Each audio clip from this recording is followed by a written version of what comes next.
Voilà, bonsoir et bienvenue. Donc, hop. Ouais.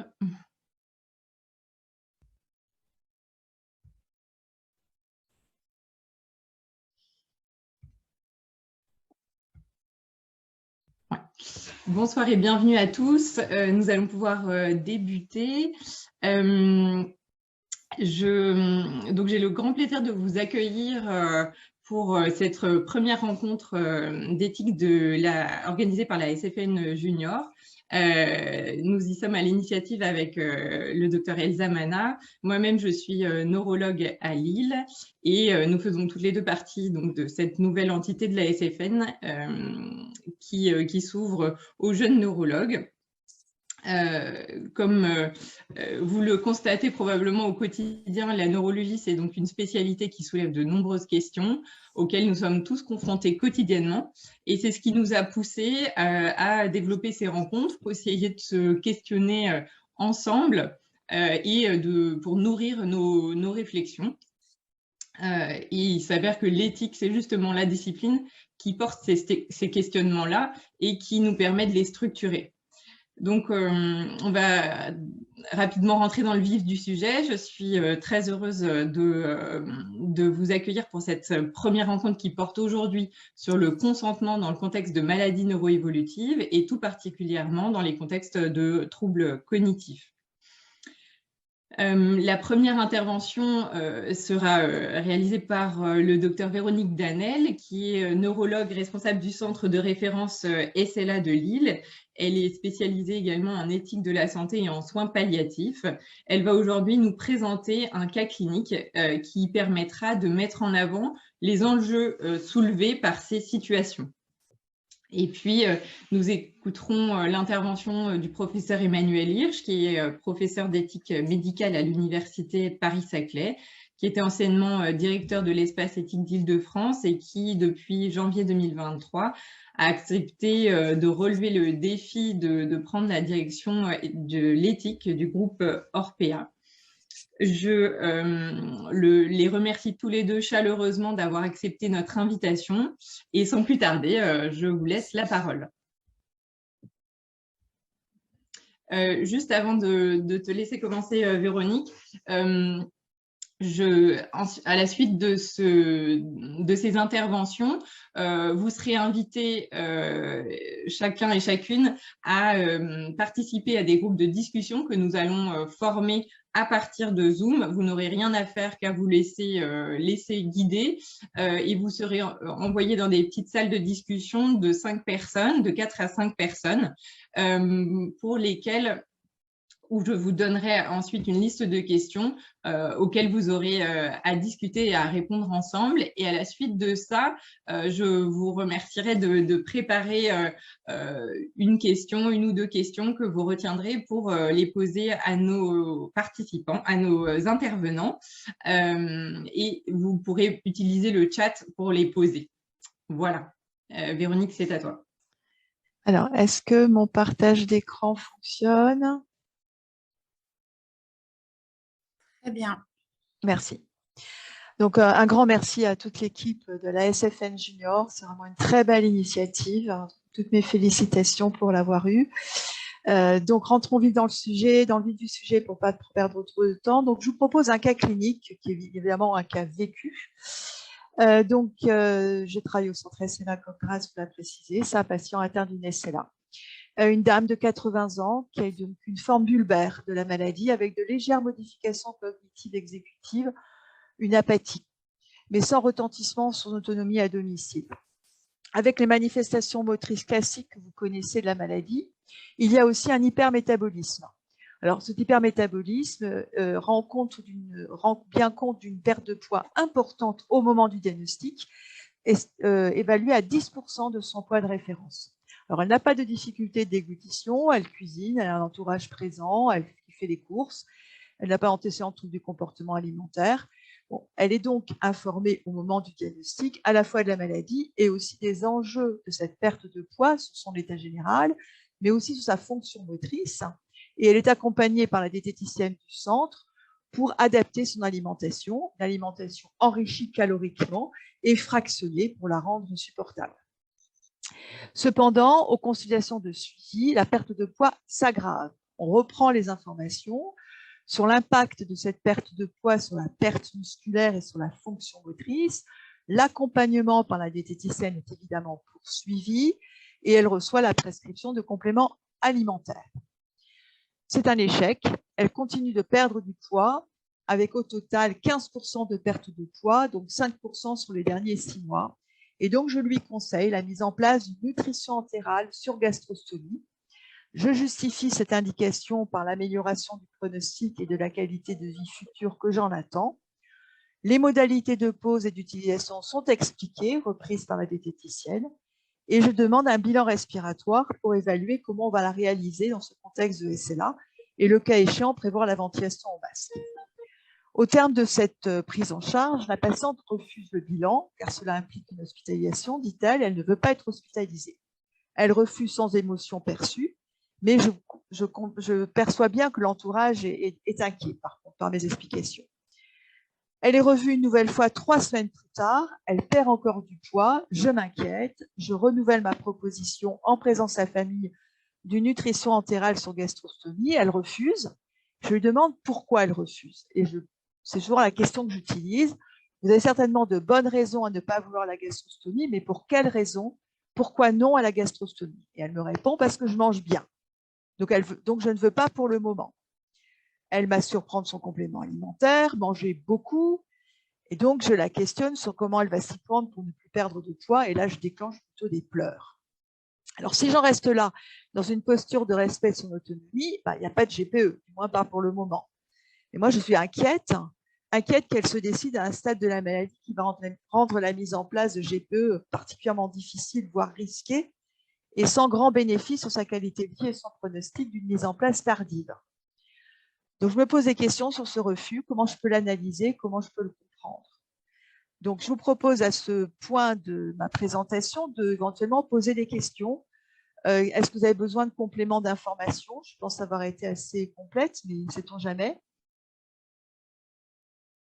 Comme je ne vois pas les… Oui, Véronique, vous pouvez poser les questions par le chat. Moi, je te dirai si on a des questions. Et de manière plus directe, si quelqu'un veut prendre la parole, c'est également possible en débloquant votre micro. Je peux peut-être poursuivre? Oui. Alors, il y a juste une question. Pardon. Est-ce que cette patiente vit seule par le docteur Garassus? Oui. Oui, elle vit seule. Elle est complètement autonome à domicile. Et moi, j'aimerais te faire préciser que tu nous redises un petit peu qu'est-ce que tu percevais de l'atteinte des troubles cognitifs de cette patiente. Ils étaient très légers. Enfin, ils n'étaient pas perceptibles. Ils étaient visibles sur des tests neurocognitifs. Ils n'étaient pas sévères. Ils n'impactaient pas son autonomie dans sa vie courante. Ça, c'est certain. Et du coup, pour toi, ils avaient quand même un impact dans son processus de décision. Ce que je percevais, c'était une distance émotionnelle très surprenante et une faible implication. Et ça, c'est quelque chose que tu vois fréquemment chez les patients SLA? Oui, 50% des patients SLA ont des fonctions exécutives perturbées au bilan neurocognitif de diagnostic. Et donc, probablement beaucoup plus avec le temps au cours de l'évolution. Et sur de la nature des exécutives. Le docteur Soulet demande s'il y avait la présence de troubles dépressifs. Elle a pleuré. D'accord. Mais pour toi, il y a 2 mécanismes intriqués. Il y a peut-être un c'est ce que je pense, ouais. En fait, comment j'interprète, moi, les choses. Donc, ce que j'avais l'impression, c'est que les explications sur de la nutrition sur la gastrostomie ne prenaient pas de sens pour elle. Et j'avais l'impression que je la projetais dans un avenir avec ma logique. Et ça, cette projection, elle ne l'intégrait pas. Et ça la blessait puisqu'elle a pleuré. Et je pense que ça la blessait parce que je parlais d'aggravation attendue de sa situation. Et ça pouvait la stresser. Alors, je me suis posé la question de savoir si ces fonctions cognitives, en effet, pouvaient perturber l'appréciation à la fois de son état de santé et de la proposition médicale que je lui faisais. Je me suis demandé si, en effet, dans ce contexte de troubles cognitifs, est-ce qu'il n'y avait pas une anosognosie, hein, au moins une anosognosie des risques de cette dénutrition. Mais ça pouvait aussi être la conséquence d'une mise à distance psychologique, hein, qui pourrait être protectrice, parce que si elle dénie la gravité de la perte de poids, eh bien, elle arrive à mieux faire face à ce qui lui arrive avec moins d'éléments dépressifs ou anxieux provoqués par la maladie. De toutes les façons, ce qui est certain, c'est qu'on ne peut pas arriver à démêler ce qui revient aux troubles cognitifs, à une réaction psychologique. Et est-ce que c'est vraiment utile, hein, de démêler cette histoire? Le principal, c'est plutôt de mieux comprendre et puis se dire qu'un mécanisme psychologique est toujours transitoire et il évolue. Donc, ce qu'on pourrait être amené à proposer, c'est de renforcer l'accompagnement médical peut-être, mais surtout psychologique et par la diététicienne. Or, je suis dans un conflit de temporalité. Moi, je suis prise dans la temporalité de sa maladie. Plus elle perd de poids, plus elle s'amyotrophie. Théoriquement, on sait très bien que c'est un facteur de mauvais pronostic. Si on ne le corrige pas, ça participe à l'évolutivité, à la vitesse évolutive de la maladie. Or, je suis devant une dame qui est autonome à domicile, qui marche bien, et je suis certaine qu'elle va tirer un bénéfice de cette nutrition entérale. Et j'en ai aussi l'expérience. Donc, je me dis, est-ce que j'ai bien expliqué les choses? Est-ce que j'ai suffisamment bien fait passer mes messages? Et puis après, m'a traversé dans l'idée, une idée m'a traversé l'esprit, pardon, à laquelle je suis très accoutumée.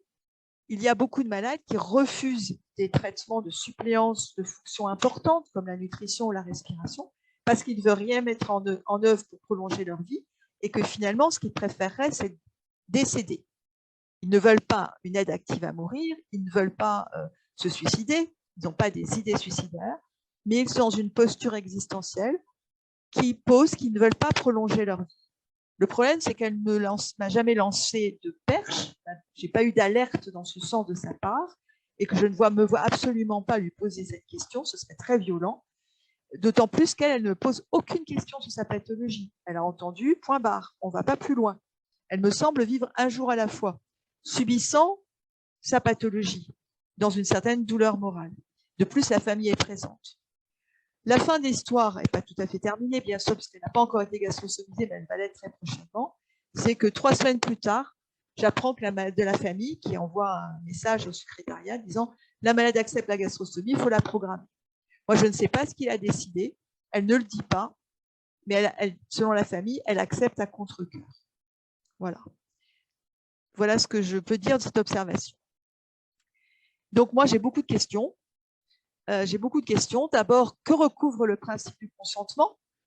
Dans mon esprit, c'est un processus où on informe sur ce qu'on propose, les enjeux, les contraintes, les effets attendus. On discute et puis quelque part, on prend une décision qui est relativement partagée, même si c'est le médecin qui en prend la responsabilité. Dès lors qu'on parle d'un processus, c'est donc il y a une durée et il y a une relation. Donc, mes sous-questions sont comment dire de sorte que le patient gagne en capacité d'exercer son autonomie, puisse être capable de me dire, écoutez, docteur, vous êtes bien gentil, mais moi, je ne veux rien mettre en œuvre qui prolonge ma vie, j'ai 80 ans, ma vie, elle est bien remplie, et on en reste là. Ou bien au contraire, docteur, vous êtes bien gentil, mais j'ai très peur de l'intervention, pouvez-vous me dire les risques qu'on prend et est-ce que ça va me faire mal, etc. Donc, comment puis-je m'exprimer de sorte que la malade me pose de bonnes questions, me pose des questions, se livre à moi et je puisse l'aider à gagner en capacité d'exercer son libre arbitre, son jugement et puis son autonomie. Deuxième sous-question, c'est comment m'adapter moi aux troubles cognitifs et psychologiques que je repère. Concernant les moyens utilisés pour convaincre le patient, que l'on soit bien clair entre nous, moi je sais, mais est-ce que je suis certaine de connaître bien la limite entre l'influence et la manipulation? Deuxième question, sur quels critères en pratique, nous, médecins, on acte un refus ou on acte un consentement? Est-ce qu'on considère que c'est acté parce que c'est réitéré, parce que c'est expliqué, je veux ça ou je veux pas ça parce que c'est justifié, je veux atteindre cet objectif, donc je pose un refus ou un consentement? Ou est-ce que c'est cohérent? Par exemple, la patiente, elle a aussi refusé l'hospitalisation, donc c'est quelque part un peu cohérent. Elle refuse l'hospitalisation, elle ne veut pas faire le bilan respiratoire, elle me refuse la gastrostomie. Il y a ça une cohérence.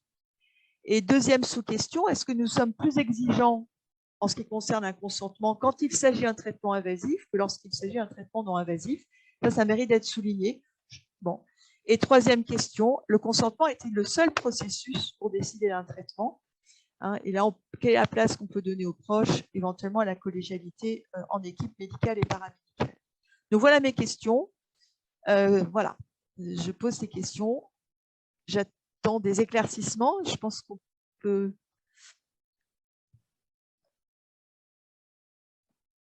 Grâce. Oui, professeur Emmanuel Hirsch. Est-ce qu'il y a des questions peut-être oui. sans poser tout de suite? Oui, il y a quelques questions. Alors, une question qui est posée par Anne Rittier-Bucart qui demande « La difficulté ne réside-t-elle pas également dans la compréhension des freins des patients ?» Oui, c'est une excellente proposition. L'analyse des freins, bien sûr, pour essayer de trouver des réponses qui permettraient d'apaiser ou de diminuer l'impact des freins sur le processus de consentement. Oui, tout à fait. Et puis, dans ce que tu disais, pour pouvoir adapter notre relation aux patients, pour le point de départ, c'est de comprendre en effet les freins des patients, le nœud du problème, quoi. Une autre question était de Anne également, Rittier-Bucart. La patiente bénéficie-t-elle d'un suivi orthophonique? Oui. Une question de Mireille Kerlan. Est-ce que cette personne a pu s'exprimer sur ce qu'elle pensait du pronostic, de la temporalité pour elle, sur ce qu'elle sait de la LCLA? La patiente, elle est invitée, mais ne s'exprime pas. Elle est invitée, je ne vais pas demander, poser la question comme ça, clairement. Mais il y a des moments de libre parole, de silence, qui peuvent être occupés par la personne si elle se questionne ou si elle a des choses à dire. Ok. Alors, une autre question était comment a été reçu le diagnostic? Est-ce qu'il y avait eu du déni, une conscience des difficultés? Non, pas de déni, au sens où la personne viendrait à l'hôpital poussée par sa famille en disant « mais qu'est-ce que vous faites, je ne suis pas malade ». Mais une dénégation de la gravité, très certainement. C'est souvent c'est le mécanisme principal d'adaptation psychologique à l'angoisse que provoque cette pathologie. C'est le mécanisme principal qu'adoptent nos patients. Ils n'ont pas le déni. Ils ne disent pas « je ne suis pas malade ». Ils disent « oui, mais ce n'est pas si grave. Si je suis comme ça, c'est parce que, voilà, je ne sais pas, je suis fatiguée. » Et Paul Garasso qui nous dit que la question technique en effet du geste ne peut se résoudre qu'après le débat sensible sur le projet de soins accepté ou toléré selon la perception propre de la patiente. Donc, oui, bien sûr. Ouais. Et tout ça, ça se construit difficilement apparemment. Enfin, dans cette situation, bien sûr, c'est l'objectif qu'on se donne à atteindre, d'avoir quelque chose qui est cohérent. Mais ça ne peut pas se faire tout seul. Il faut que la personne malade y participe. Alors, je vois qu'il y a d'autres remarques et questions et c'est très bien. Et je pense que je vais vous inviter à les garder pour la suite de notre rencontre. On va laisser maintenant la parole. On aura encore l'occasion de discuter ensemble et notamment en petit groupe où la discussion sera encore plus fluide. Je propose de laisser la parole au professeur Hirsch qui va nous apporter une vision, le point de vue de l'expert, de l'éthicien, et je le laisse prendre la parole maintenant. Merci. Comme je ne vois pas, peut-être vous pouvez fermer la diapo, non? Bon, mais peu importe. Vous arrivez à me voir ou pas? Oui, nous vous voyons. Attendez, donc, puisque vous me répondez. D'abord, merci de m'inscrire dans votre réflexion. Je n'ai aucune expertise, hein. Je ne suis pas le professionnel, comme il y en a quelques-uns. Je vois qu'il y a 62 personnes qui suivent. Non, vous n'avez pas besoin de me mettre mon diaporama, ce n'est pas du tout important. Donc, je ne suis pas l'expert. On m'invite à participer à ces discussions. J'ai été très intéressé par la présentation de Véronique. Alors, comme il y a eu des réactions de grande qualité les personnes qui suivent cette conférence. Je dirais qu'on va réagir quand on aura la suite de ce que vous aurez discuté ensemble dans vos 4 ateliers ou dans vos 5 ateliers. J'observe juste un point, c'est qu'on peut aussi reconnaître à une personne le droit de ne pas avoir à médicaliser son vécu de la maladie et d'être respecté dans son intimité, dans son secret, et de ne pas avoir toujours à tout rationaliser, à tout justifier. Et il y a des pratiques qui peuvent être intrusives. Et donc, on peut aussi interpréter comme une forme de sauvegarde de son intégrité le refus de la personne tel qu'il s'est exprimé. Vous savez, il y a des manières de ne plus affirmer quoi que ce soit qu'en refusant. C'est aussi une position qui a une signification. Donc, je n'ai pas à rentrer dans le détail sur le droit de la personne malade parce que c'est bien d'avoir des droits théoriques, des droits juridiques que le législateur reconnaît. Et quand vous êtes confronté à titre personnel à la maladie, beaucoup de vos repères, beaucoup de vos convictions, y compris beaucoup de vos revendications s'altèrent. Donc, il faut reconnaître la personne dans le moment qu'elle vit et de se dire effectivement que peut-être à un moment donné, selon l'attitude de sa famille, peut-être plus que de ses professionnels, elle a été amenée à accommoder sa position et peut-être que son choix dont on parle a posteriori d'avoir accepté ce qu'on lui proposait d'un point de vue médical n'a pas été un choix véritablement consenti. Peut-être aussi un choix par rapport au respect de l'environnement dans lequel elle se trouvait, qui était plutôt compliant à ce qu'elle poursuive cette forme de soins beaucoup plus que de traitement. Voilà, donc ce qui m'interroge, c'est le côté d'ailleurs de caractère tellement envahissant de cette maladie avec sa représentation et ce que vivent les personnes, leur préserver cette part d'intimité sans soupçonner que c'est pour des raisons psychiques ou des incapacités de discernement qu'elles prennent une position qui n'est pas une position, qui est une manière d'être à un moment donné, avoir à tout justifier avec des analyses médico-psychologiques qui sont quelquefois très contestables, ça pose aussi une question d'éthique. Voilà. Donc, je ne sais pas si j'ai fait ma petite intervention comme vous le souhaitez, ça fait une petite conjonction un petit peu critique par rapport à ce que peut-être non pas le propos de Véronique, mais combien on voit de professionnels qui pensent ce qui est le bien de la personne, alors que ce qu'on lui propose, c'est une alternative purement palliative qui pourrait être génératrice d'une souffrance morale, d'une dépendance irréversible à la machine, à la technique, au médical, d'une certaine manière. Donc, avoir l'expression d'une forme d'espace de liberté face à une maladie qui précisément vous enserre dans une espèce de raie et de filet qui altère toute capacité de penser future. Moi, je trouve que c'est plutôt, cette femme, je n'ai pas connue, je n'ai pas jugé, mais c'est plutôt une belle réaction. Et je trouve que ce n'est pas une question d'autonomie, c'est une question d'expression de sa dignité. J'en dirai pas plus parce que je ne vais pas rentrer, si les personnes souhaitent, j'avais effectivement à leur disposition un cadre juridique législatif qui explique est-ce que c'est le droit de la personne. Et on n'est pas en devoir de tout judiciariser et de formuler du consentement. Il y a aussi l'expression d'un assentiment. Et vous savez, quand on consent, je regarde, moi qui ne suis pas médecin, un peu dans mes observations, on consent davantage à une relation de confiance avec un partenaire qui peut être médecin ou pas, qu'à une stratégie thérapeutique qui n'en est pas une, puisque c'est une stratégie au mieux de confort et surtout de palliatif qu'on lui proposait. Est-ce qu'on est clair dans ce domaine? Quand on lui a fait cette proposition, c'est une question aussi qui peut être soulevée, parce qu'il y a beaucoup d'équivoques et d'ambivalence dans la proposition d'une alternative qui n'a rien, une alternative, encore une fois, thérapeutique. Voilà, donc on est dans un environnement où je pense qu'en matière d'approche éthique et de bonne pratique, il faudrait que certains professionnels prennent de la distance par rapport à ce qu'ils pensent être de l'ordre de leur responsabilité ou de leur devoir de médecin, d'avoir plus d'inquiétude pour savoir comment la personne vivra cette cohabitation avec l'inévitable, avec l'effroi, avec les peurs.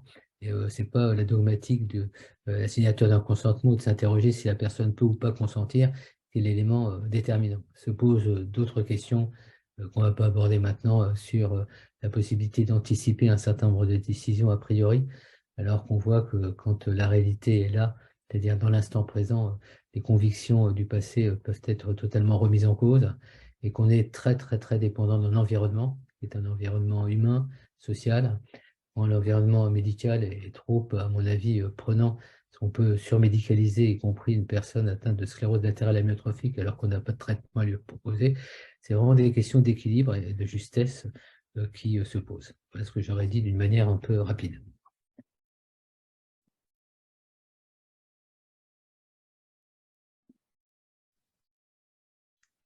Merci. Merci beaucoup. Oui, oui, je veux bien. Véronique, je te laisse reprendre la parole. Oui, bah, je pense que je vais la reprendre. Oh, attends, par contre, il faut que je reparte sur mon diaporama. Je ne sais pas s'il y est toujours. Ta parole et ta pensée sont beaucoup plus efficaces que ton diaporama. Je dirais, on t'écoute avec plaisir. Donc, j'ai bien pris note de tes points de repère. Préserver l'espace de liberté de chacun comme expression de sa dignité. Tout à fait. Je suis tout à fait d'accord.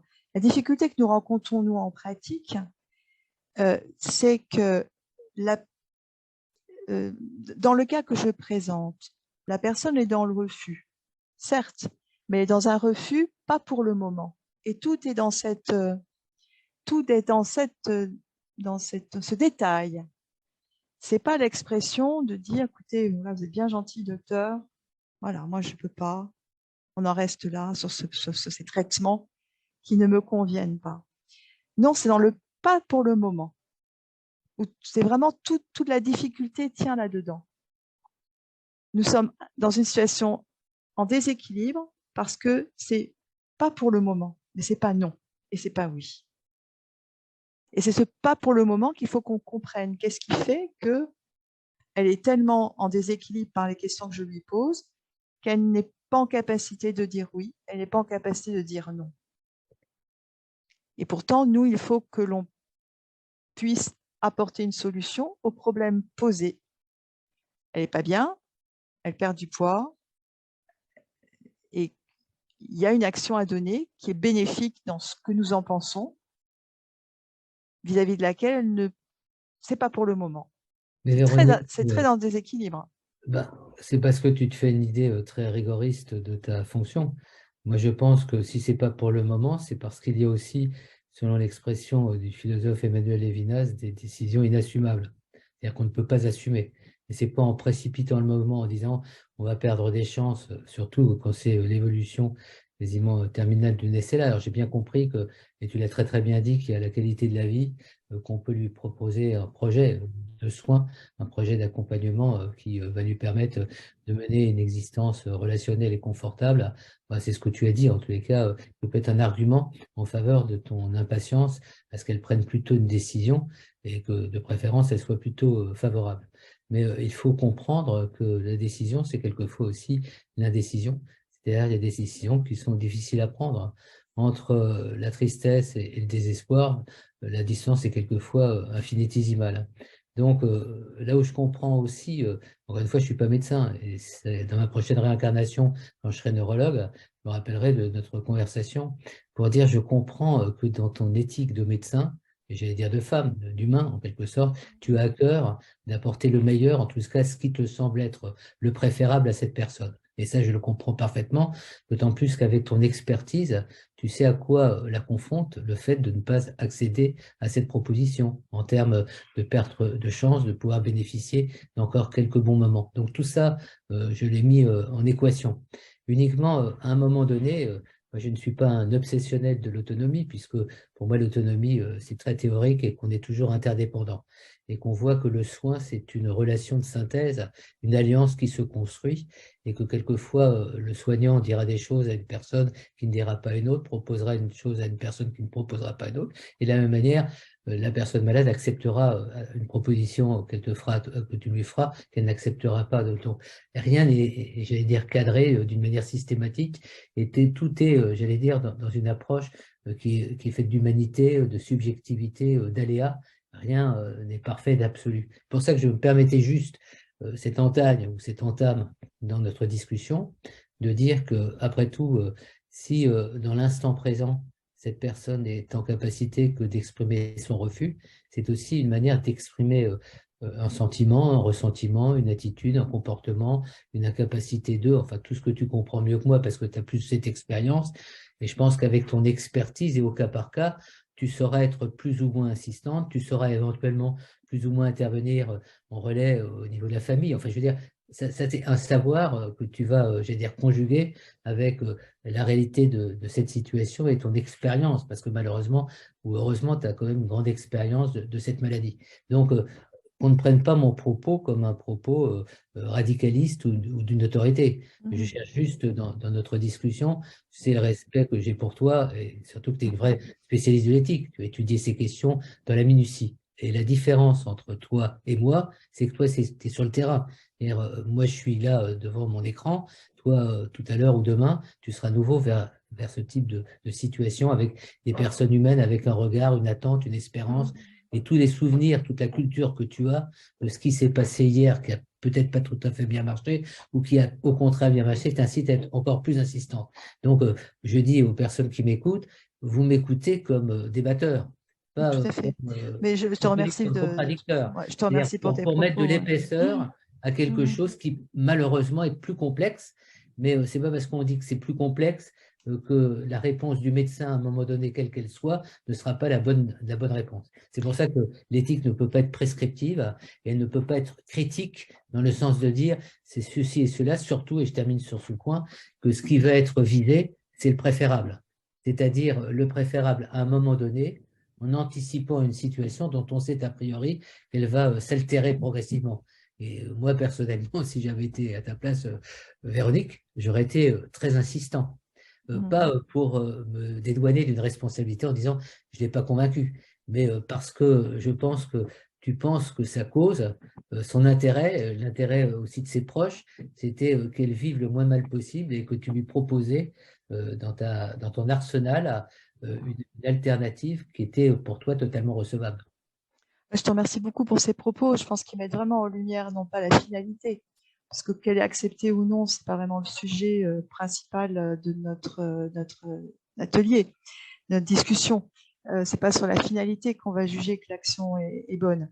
Mais sur, en effet, tout ce que nous traversons en tant que soignants et probablement et ce que traverse la personne malade, que tu as bien mis en lumière, hein, sa manière d'être, hein, qui n'est pas forcément nécessaire de traduire en propos à sciences cognitives, psychologiques ou autres, comment elle se pose à un instant T donné, qui est celui où elle me rencontre, qui n'est pas forcément le meilleur moment pour elle, j'en sais rien.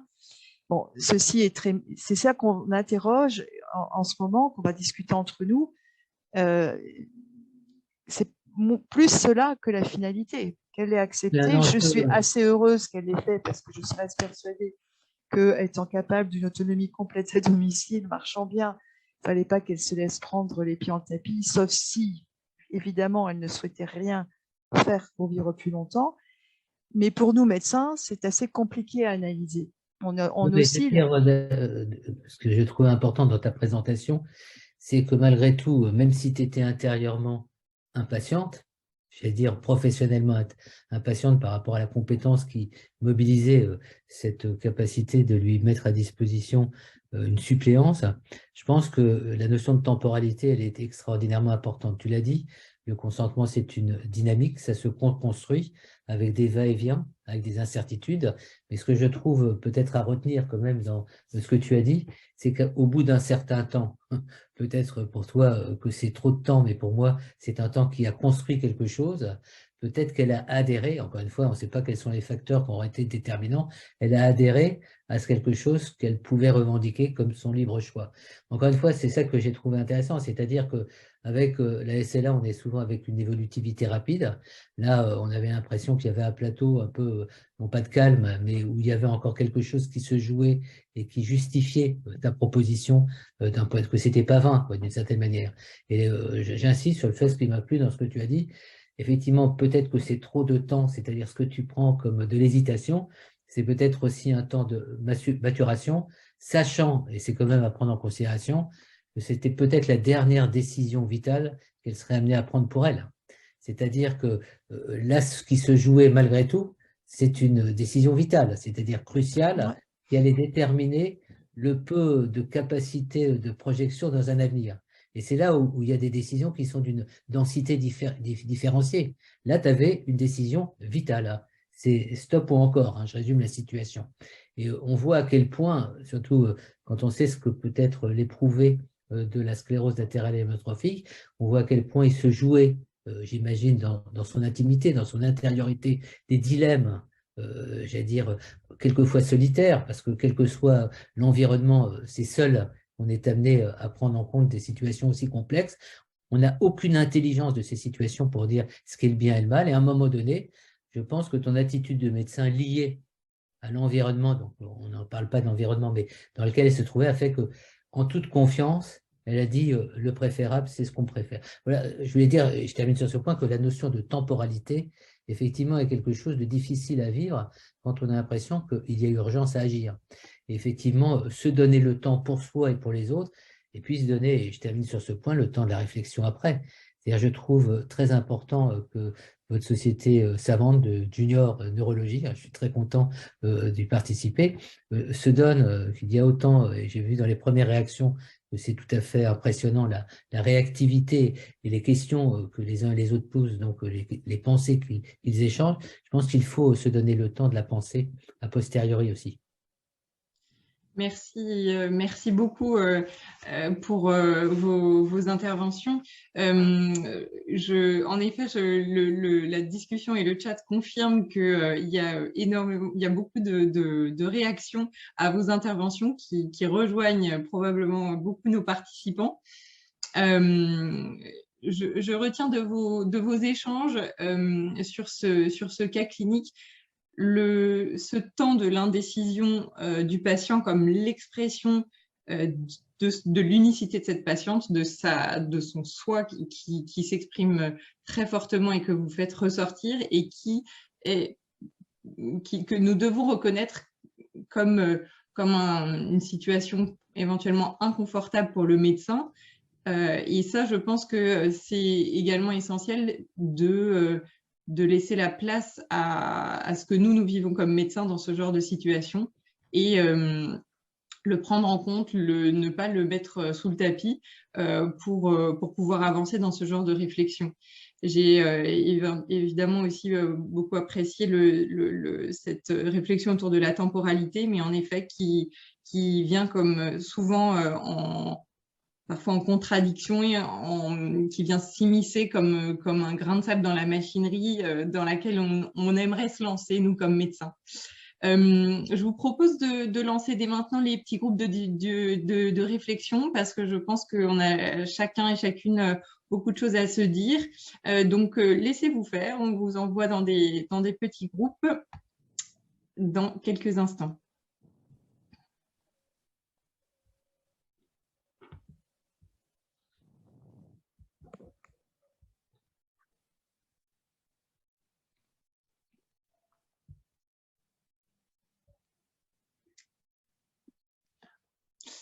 Alors, avant de vous envoyer un petit groupe, je vais vous partager mon écran pour que vous puissiez voir les différentes questions auxquelles je vous propose de répondre.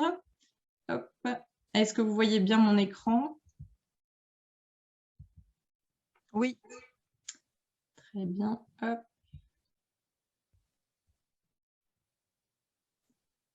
Voilà, donc je vais les passer rapidement. C'est une trame, hein. Évidemment, vous êtes libre de suivre cette trame ou non. Il n'y a rien d'obligatoire. Mais voilà, je voulais vous proposer de partir de situations vécues que le cas clinique qu'on vous a proposé aujourd'hui, des situations qui vous évoquent, qui font miroir chez vous. Donc, un exemple que vous avez vécu de consentement en contexte de maladie neuroévolutive et qui vous a interpellé particulièrement. Voilà, il peut y avoir des troubles cognitifs ou pas, des troubles cognitifs légers ou pas. Enfin, en tout cas, prenez une situation qui vous a interpellé. Ensuite, je vous propose de réfléchir aux problématiques que cette situation a soulevées pour vous. Comment est-ce que vous avez géré cette situation? Est-ce que vous avez fait appel à certaines ressources? et est-ce que vous auriez eu besoin de plus de ressources que cela? Et puis, les interventions de ce soir vous apportent-elles un éclairage pour la manière dont vous auriez pu mener votre réflexion dans cette situation? Et puis, je vous propose de préparer une remarque ou une question pour les intervenants à nous partager sur le chat. Alors, voilà, vous n'aurez pas forcément... vous n'aurez pas forcément accès à ces questions, malheureusement, quand vous serez en sous-groupe. Donc, je vous propose de les prendre en photo, par exemple. Voilà, je vous laisse juste quelques instants. Vous les voyez bien, hein, mes questions? Oui. Est-ce que, Elsa, peut-être tu peux lancer les petits groupes?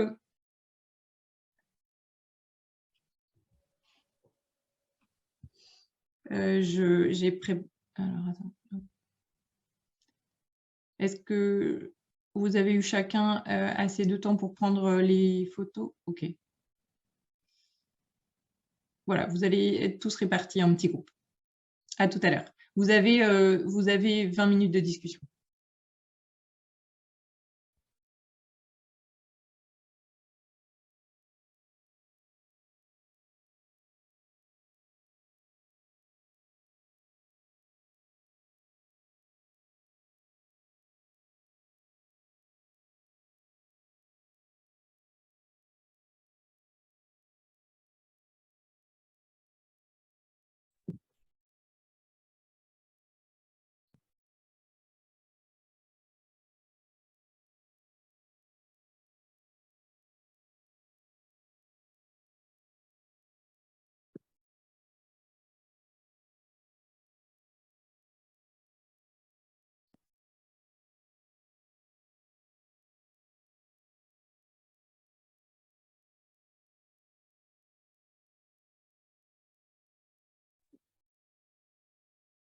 Bonjour, Paul, je vois quelques visages, je ne sais pas si on peut déjà se parler. Bonjour. Bonjour tout le monde. J'ai deux défauts, je suis un garçon et puis je suis âgé. Bonsoir. Très heureux d'être Bonsoir. invité à cette journée, c'est génial. Bravo à l'initiative. Juste, excusez-moi, je pense qu'il n'y a pas assez de... Les petites salles n'ont pas été formées comme prévu. Je me permets, nous allons nous retrouver dans quelques instants, mais je vais relancer la manip.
Apparemment, on a été sorti des groupes.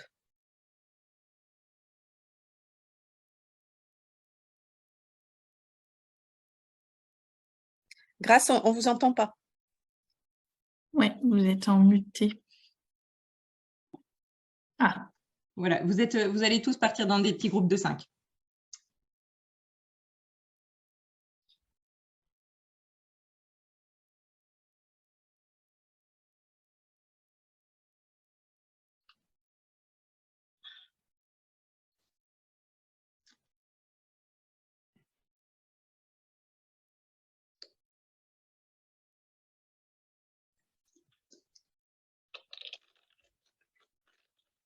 Et les filles, nous, les co-hôtes, il faut rejoindre nous-mêmes les petits groupes.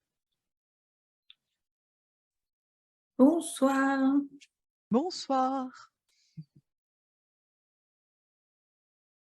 Nous sommes de retour, comme on nous l'a dit, dans la salle principale. Oui, tout à fait. Je pense que tout le monde est en train de revenir tranquillement.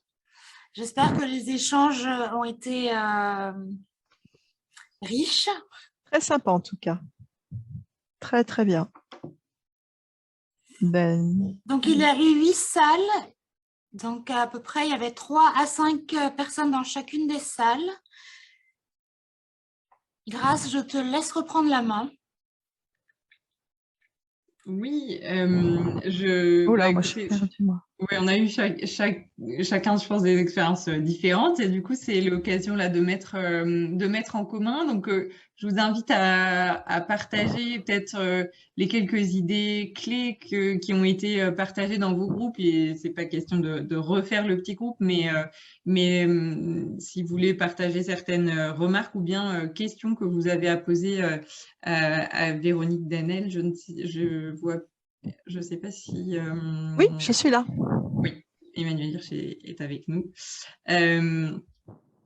Donc, Emmanuel Hirsch ou Véronique Danel, vous êtes les bienvenus pour les questions. Nous, on en a eu une dans notre groupe. Je peux commencer. Il était question de tu nous dis si on s'est trompé dans la compréhension du cas clinique, mais tu as dit à un moment donné que quand la patiente a refusé la GPE, ce que tu voyais comme conséquence à ce refus, c'était qu'elle allait probablement décéder plus vite. Et la question qui s'est posée, c'est est-ce que tu as pu aborder ce sujet-là de l'approche de sa mort et sinon, pourquoi est-ce que ça n'a pas été, pourquoi est-ce que toi, tu n'as pas choisi à ce moment-là de l'aborder de manière un peu frontale avec la patiente? Les raisons pour lesquelles je ne l'ai pas abordé, parce qu'à aucun moment il y a eu un questionnement qui m'y invite. Elle n'a pas partagé de questions autour de la fin de vie et de la mort. Voilà pourquoi je n'ai pas. Alors, le refus de la GPE avait en effet dans mon esprit des conséquences immédiates nettes. C'est une dame qui était encore autonome à domicile, marchant, écrivant, cuisinant et avec une élocution tout à fait compréhensible. Donc, sa maladie n'était pas extrêmement agressive, mais allait le devenir du fait de cette perte de poids vertigineuse, dans des conditions de fin de vie qui auraient pu être extrêmement pénibles. Deuxièmement, j'étais persuadée que c'était un refus temporaire et le temps perdu était un temps qui ne se rattraperait pas en termes de masse musculaire, d'état général et de qualité de vie. On n'était pas dans une situation de décision de gastrostomie en fin de vie de la SLA. Hein. La SLA, elle peut durer 5 à 10 ans. On était devant un tableau qui n'était pas très évolutif, elle était en bon état au diagnostic, elle était marchante, écrivante, parlante, hein, malgré son âge. La question qu'on se posait dans le groupe, j'étais avec Grace, c'était aussi qu'est-ce qu'elle connaissait de l'évolution de sa maladie?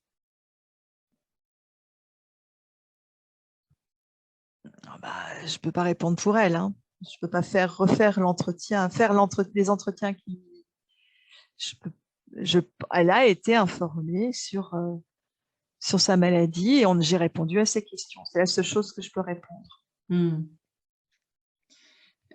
nous a semblé aussi important, nous, dans notre groupe, on s'est rendu compte parce qu'il y avait deux orthophonistes dans notre groupe, et on s'est rendu compte que d'un professionnel à un autre, les patients ne disaient pas la même chose, s'autorisaient pas forcément les mêmes choses, et qu'il y avait une force là-dedans à pouvoir parler entre professionnels de ce que le patient nous dit aux uns et aux autres, et qu'on y voyait une force de se communiquer entre nous, justement, toutes ces infos pour accompagner au mieux le patient.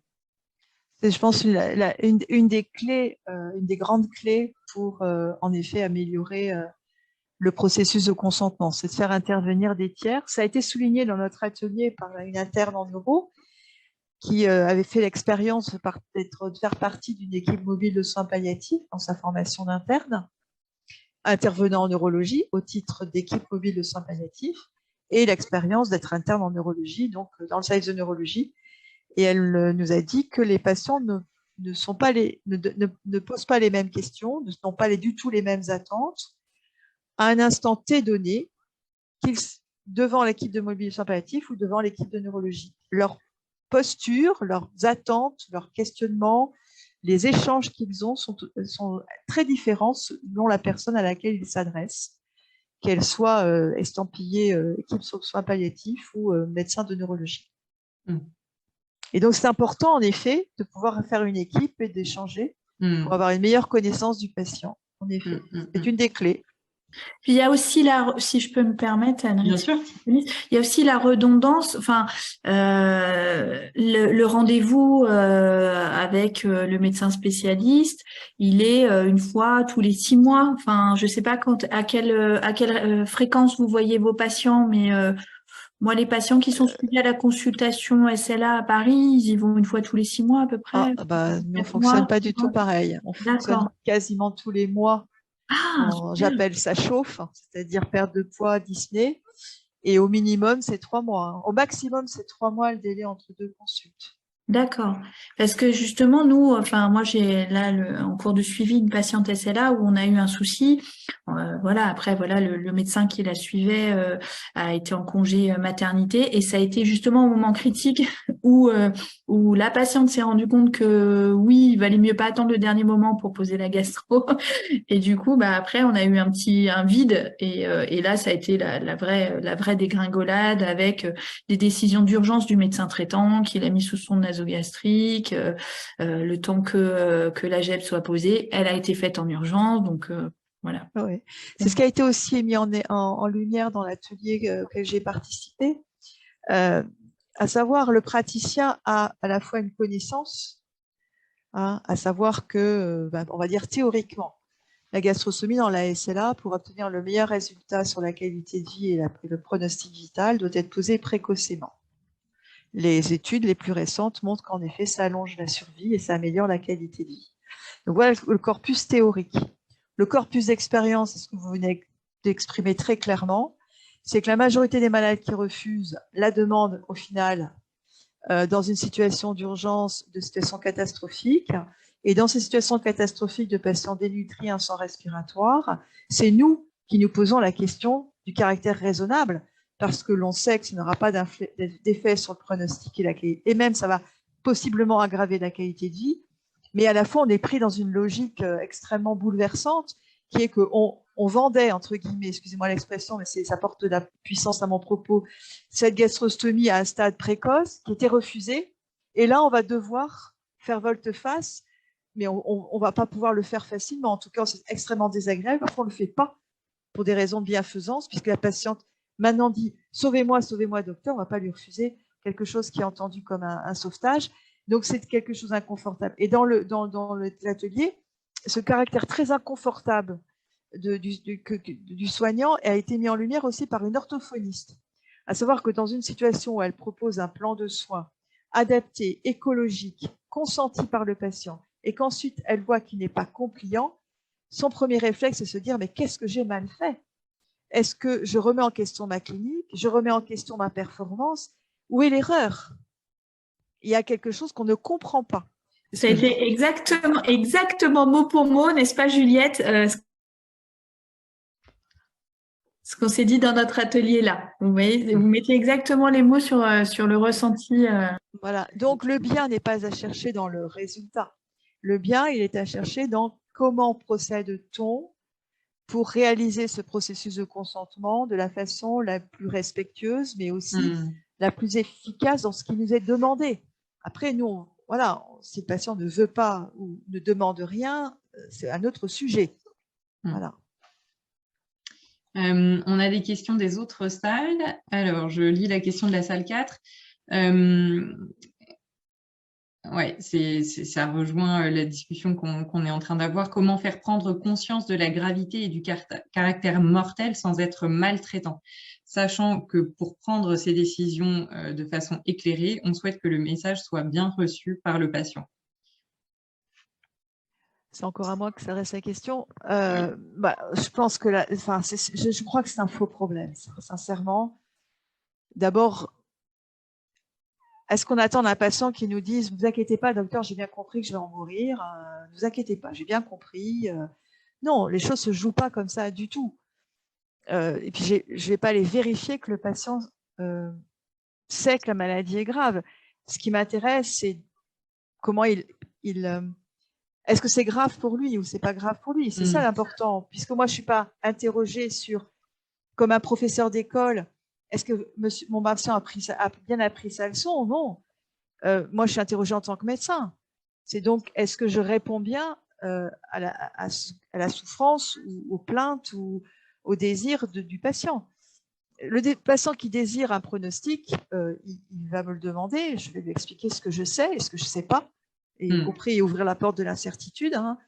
Mais le problème, dans la vraie vie, il ne se passe pas comme ça. Les gens ont été voir sur Internet et vous disent « Je suis effrayé, je vais mourir dans 3 ans ». Et vous devez dire « Attendez, ça c'est une médiane de survie, le pronostic est individuel, il y a des facteurs, voilà, des facteurs que je peux relever pour me guider, mais le problème ne se pose pas vraiment comme ça dans ces termes. Hein. Je ne sais pas si je réponds à la question, je réponds à compter, mais dans la vraie vie, ce n'est pas comme ça que ça se passe, dans mon expérience du moins.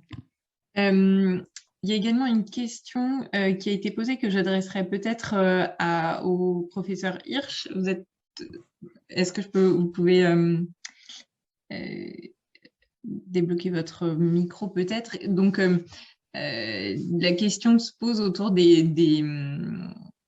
avez-vous des exemples de réflexion autour de moyens que l'on peut donner aux patients pour pouvoir exprimer un choix éclairé et être sûr que ce choix soit éclairé? Qu'est-ce que c'est qu'un choix éclairé? Et en l'occurrence, lorsqu'il y a des troubles psychiques, une barrière de la langue et pas d'interprète, ou bien des troubles cognitifs. Et si vous résumez votre question à multiples facettes, c'est quoi la question? Quel moyen est-ce que on peut... La question, si je la reformule, c'est comment nous, comme professionnels, on peut, quelle limite on peut se fixer, quelle peut-être, comment dire ça, pour se dire qu'on a accédé à un choix qui est, entre guillemets, voilà, c'est décrit comme choix éclairé, mais j'allais dire, à quel moment est-ce qu'on peut pressentir que ce choix est, entre guillemets, valable ou acceptable de la part d'un patient? Qu'est-ce que c'est que ce choix éclairé? D'abord, ce n'est pas à vous d'apprécier s'il est valable ou acceptable. Aujourd'hui, vous devez reconnaître a priori le choix comme recevable. Ensuite, qu'il soit conforme aux bonnes pratiques. Vous savez qu'il y a tout un ensemble de nuances. Vous regarderez le diaporama que je vous ai adressé, notamment sur la position du Conseil constitutionnel au regard d'une situation de réanimation. Mais Véronique, elle est bien l'incarnation de ce qu'est la relation de soins. La relation de soins, ce n'est pas uniquement des procédures, des protocoles et des signatures. C'est quelque chose qui se construit. Et je pense, et Véronique l'a dit souvent, indépendamment de cette rencontre, lorsque vous avez malheureusement à délivrer à une personne qui ne s'y attend pas l'annonce d'une maladie aussi terrifiante que la sclérose latérale amyotrophique, et Véronique sait très très bien qu'elle a des collègues comme Nadine Le Forestier qui a travaillé sur ces questions. Il y a un engagement dans le soin, il y a un engagement jusqu'au bout du soin, un engagement de non-abandon qui n'est pas uniquement lié à des procédures, j'allais dire, juridiques et à des signatures de consentement. Je veux dire par là que la relation de soins est plus subtile. Ce qui est vraiment très important, c'est qu'alors que la maladie va évoluer, le médecin sache quel est le bon moment, le juste moment pour aborder certaines questions difficiles. Dans un processus décisionnel, Véronique l'a dit tout à l'heure, ce n'est pas uniquement la pose de la gastrostomie ou la trachéotomie. Il y a différents événements qui progressivement font qu'on est obligé d'aborder certaines questions. Alors, il y a les médecins qui savent le faire, il y a d'autres qui malheureusement ont peur de le faire ou ne savent pas le faire. tout n'a pas besoin d'être dit. Il y a aussi des choses qui se murmurent. Il y a des choses dans un rapport entre une personne malade et puis son médecin ou une équipe médicale, il est beaucoup plus subtil en quelque sorte qu'une affaire de papier. Uniquement, il est important aujourd'hui, et ça a été toute la démarche de la loi du 4 mars 2002, droit des malades et qualité du système de santé, de reconnaître que la personne a le droit d'être informée, mais là aussi, et c'est important par rapport à la situation qu'on évoque, le droit de ne pas être informé. Vous voyez la difficulté, comment on apprécie celle qui veut vraiment savoir, et quand elle veut vraiment savoir, qu'est-ce qu'elle souhaite vraiment savoir. C'est pas tout de dire on lui dit, mais on lui dit quoi, et on dit quoi par rapport à quelle perspective. Un savoir, ça doit être quelque chose que la personne peut s'approprier. C'est un savoir qui doit avoir un usage, une utilité. Si c'est le savoir de sa mort, je ne suis pas sûr que ça lui apporte de quoi lutter pour aller le plus loin possible humainement dans la maladie. Donc, vous voyez, ce que je me permets de dire par rapport au côté souvent formaliste, que les gens puissent être de manière régulière et avec subtilité et avec vraiment une approche au cas par cas, est amené à se prononcer par rapport à un certain nombre de choix progressivement. C'est l'art du médecin. Alors quelquefois, Véronique le dira, ça marche, quelquefois malheureusement ça échoue, surtout face à des tragédies comme la maladie. Mais ce qu'il faut aussi prendre en compte, et je trouve que c'était assez subtilement évoqué dans le cas clinique, c'est les proches ou le proche. Il faut aussi qu'il adhère au choix, alors que ce n'est pas son choix. Et quelquefois, ce qui est important aussi, c'est que le médecin ou l'équipe médicale, le psychologue, favorise aussi la concertation, la parole au sein d'un couple, par exemple. Il y a quelquefois la fratrie. Vous voyez qu'il y a énormément d'éléments qui vont intervenir, qui vont complexifier ce qui pourrait être uniquement de l'ordre d'un dialogue entre un médecin et son malade. Et d'ailleurs, Véronique le sait très très bien, il est quelquefois très difficile d'annoncer la catastrophe, enfin même si le mot, il n'est peut-être pas le mot le plus adéquat, à la personne. Certaines personnes souhaitent qu'on leur annonce seul, et pas uniquement avec le couple, et veulent gérer pendant des semaines une certaine forme de confidentialité, tant ils ne veulent pas être réduits à la nature de la maladie, c'est-à-dire que du jour au lendemain, on passe de la santé à peu près normale à la détermination quasiment du timing de sa mort. Donc voilà, ce que je veux dire qu'il n'y a pas de règles. C'est là où il ne faut pas dire que l'éthique peut apporter des règles. Elle peut apporter des questionnements. Et vous voyez, dans l'approche de Véronique, elle est très juste parce qu'elle est faite de questionnements. Elle a été confrontée à une situation et elle s'interroge sur est-ce qu'il fallait faire comme ceci, est-ce qu'il fallait faire comme cela, est-ce que ça aurait été préférable.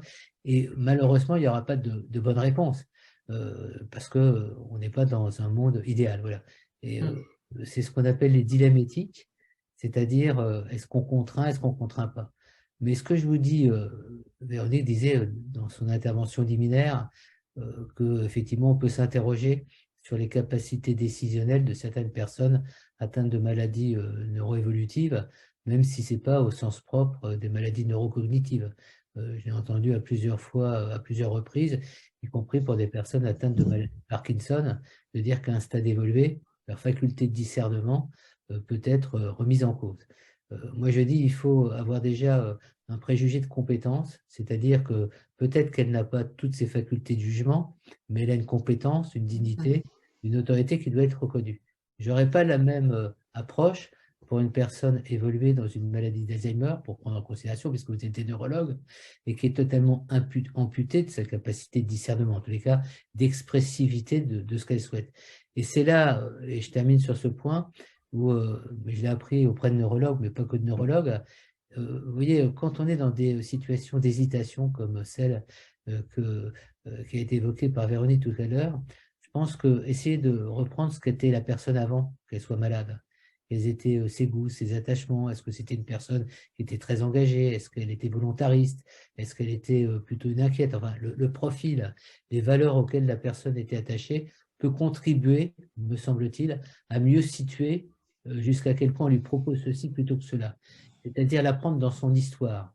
Elle est certes avec la rupture que constitue sa maladie, mais c'est une personne qui a eu une trajectoire de vie, et peut-être que pour le clinicien, en parler avec elle, comment vous vous comportiez dans la vie quand vous étiez face à des événements difficiles ou avec les proches, vous voyez, ça donne peut-être une coloration différente parce que souvent, l'intervenant, le neurologue, peut avoir le sentiment d'être un peu démuni. Donc, replacer la personne dans son histoire, y compris quand elle ne peut plus elle-même être l'expressivité de ce qu'elle a été jusqu'à présent, ça peut être un élément, à mon avis, d'éclairage. Voilà. Et dernier point, vous dites, effectivement, quand on dit consentement libre, express, éclairé, enfin, je veux dire, libre, effectivement, il ne faut pas qu'il y ait de biais et de pression. Express, c'est-à-dire on ne se projette pas sur du long terme, c'est dans l'immédiat. Mais le côté éclairé, c'est quelque chose de très compliqué, parce que le médecin doit être aussi bienveillant. Aussi, c'est sous-entendu dans le propos de Véronique, on peut être tenté de dire, mais vous vous rendez compte, vous allez avoir ceci, vous allez avoir cela.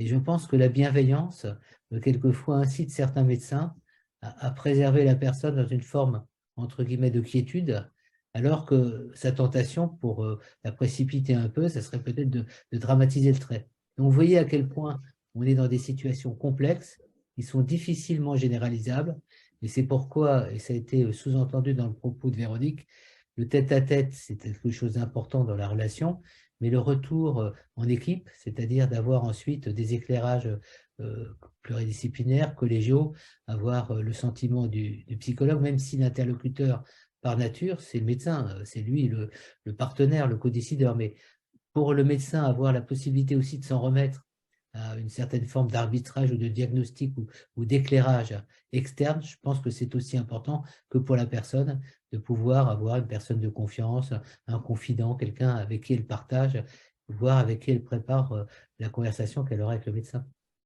Mais encore une fois, je ne parle pas en médecin, vous avez remarqué. Cette liberté de parole, peut-être que, encore une fois, quand vous me réinterviewerez dans quelques années en tant que réincarnation neurologue, eh bien, je vous dirai des choses un peu différentes. Je suis très flattée que tu puisses de vouloir devenir neurologue.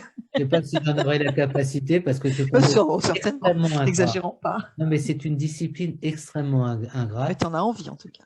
Oui, mais les neurologues, c'est souvent les médecins de malades qui ne guérissent pas. Enfin, je veux dire, même c'est vrai. des évolutions. Et qui Pour sont le moment. affectés dans des maladies qui touchent aussi à leur intégrité, mais aussi à leur dignité. Donc, tout à fait. quand on regarde l'évolution d'une sclérose latérale amyotrophique, que la personne est attachée à son intégrité qui va se dégrader, qui va se altérer, enfin, je veux dire, toutes ces expériences-là, d'un point de vue éthique et d'un point de vue humain, sont extrêmement bouleversantes. Donc, pour les professionnels, dans le face-à-face et quelquefois le corps-à-corps solitaire avec la personne, c'est quand même quelque chose de très lourd par rapport à d'autres spécialités médicales. Mais comme tu dis, ça touche tellement à... Oui, alors, je ne sais pas à dire, mais en tout cas, ça touche à l'image, ça touche aussi au cerveau, à la personnalité, les personnalités se modifient. Tout ça, ça impacte énormément les choses. Ouais, c'est très juste. Juste un dernier point que moi j'ai entendu quand j'ai présidé l'ARSLA, l'association nationale, c'est l'impact sur la famille, notamment sur les proches, et notamment quand la personne est longuement au domicile avant d'être éventuellement dans une phase évoluée. Et comment la culpabilité aussi, quand c'est des personnes assez jeunes, ça a l'air de rien, mais il y a des maladies neuroévolutives qui, et ce n'est pas mieux pour autant, concernent des personnes très âgées quelquefois. Là, on a quelquefois des gens jeunes qui étaient extrêmement dynamiques, hein. Véronique, qui avait une activité débordante et qui, du jour au lendemain, sont mises à bas par une maladie qui est considérée comme une indignité, une injustice. Et l'impact pour les proches, c'est l'air de rien, mais dans le processus décisionnel, il y a des gens qui ont envie d'arrêter tout pour éviter la catastrophe et pour épargner les leurs, puis d'autres qui disent, mais qu'est-ce qu'ils garderont comme moi de souvenir? Donc, c'est tous ces éléments qui sont des paramètres à prendre en compte dans les décisions. Ces maladies neuroévolutives montrent très clairement, si tant est qu'on l'ignorait, l'interdépendance et qu'en effet, le consentement à la gastrostomie de cette dame, il témoigne aussi des liens qu'elle a avec ses proches qui étaient plus inquiets qu'elle et qui l'ont certainement bien influencé. C'est normal. On n'est pas seul. On n'est pas seul au monde. Alors, merci beaucoup. Grâce de faire une observation conjoncturelle qui me frappe aujourd'hui, au moment où on se parle. Le fait que dans le débat sur la fin de vie, on considère que la SLA serait une exception d'euthanasie, pour moi, est un véritable scandale. Moi aussi, je sais pas avec toi. Pour des personnes qui sont déjà confrontées à une maladie, ils la vivent comme un désastre. qui les désarticulent, qui les dépossèdent d'eux-mêmes, cherchez le mot, intérieurement, et j'allais dire dans leur dignité, dans leur difficulté de rapport à l'autre, dans leur amputation de la capacité de communiquer, parce que j'ai vu que quand les gens ne sont plus en capacité de communiquer, quelles que soient les technologies qu'on met à leur disposition, c'est aussi quelque chose qui se brise dans la relation intérieure. Mais aujourd'hui, entendre autant de gens qui, d'une manière indifférenciée, j'entendais encore Véronique Fournier à l'Assemblée nationale il y a 2 semaines, on était audité par la mission parlementaire, qui dit ces gens-là. Elle a eu cette expression qui m'a bouleversé et qui m'a… Révolté. Je me suis insurgé. D'abord, ce n'est pas ces gens-là, c'est des singularités. On ne peut pas les réduire au fait qu'ils sont atteints d'une maladie qui est encore en plus diversifiée dans ses évolutions. Mais je trouve extrêmement dramatique pour les personnes malades, leurs proches et les équipes médicales à leur côté, que d'une manière constante, on dise l'exception d'euthanasie serait, y compris le président du CCNE, serait pour des personnes atteintes notamment de sclérose latérale amyotrophique. Je dis en termes d'éthique, pour moi c'est pernicieux, c'est dramatique, parce que j'imagine toutes ces personnes qui hésitent, puisqu'on parlait d'une hésitation de cette vieille dame, dans le contexte actuel, on verserait très vite du côté surtout on arrête tout. Tout à fait, je partage Merci tout à fait ton beaucoup, jugement. Merci beaucoup, je suis désolée de… on va clôturer. En tout cas, merci on reviendra, pour ces on échanges. reviendra. On sera peut-être pas invité, mais on reviendra, c'est promis. Elsa, je te laisse reprendre la parole. Je vous remercie au nom de la SFN Junior. Merci beaucoup pour ces échanges qui ont été très riches et on a encore envie de vous écouter et d'échanger. Donc, c'est un pari réussi pour ces premières rencontres. Je tiens à remercier Marilyn Vaux de la SFN qui s'occupe brillamment de la logistique. Et ce sera des rencontres périodiques. Il y en aura 3 par an. Le thème de cette année, ce sera le consentement, comme vous l'avez vu. Les prochaines rencontres, on vous annoncera la date prochainement, ce sera sur le consentement dans le contexte vasculaire, donc plutôt dans l'urgence. La question va se poser. On a pu en échanger dans mon petit groupe. Et merci encore à vous d'avoir participé. Et on va faire vivre ces débats et réfléchir ensemble. Et vous ne nous proposez pas le pot de l'amitié, j'ai bien compris. En distanciel. En distanciel. D'accord. Eh ben, bonsoir et merci de m'avoir convié à ce grand moment. Merci à vous. Merci à vous. Merci à toi.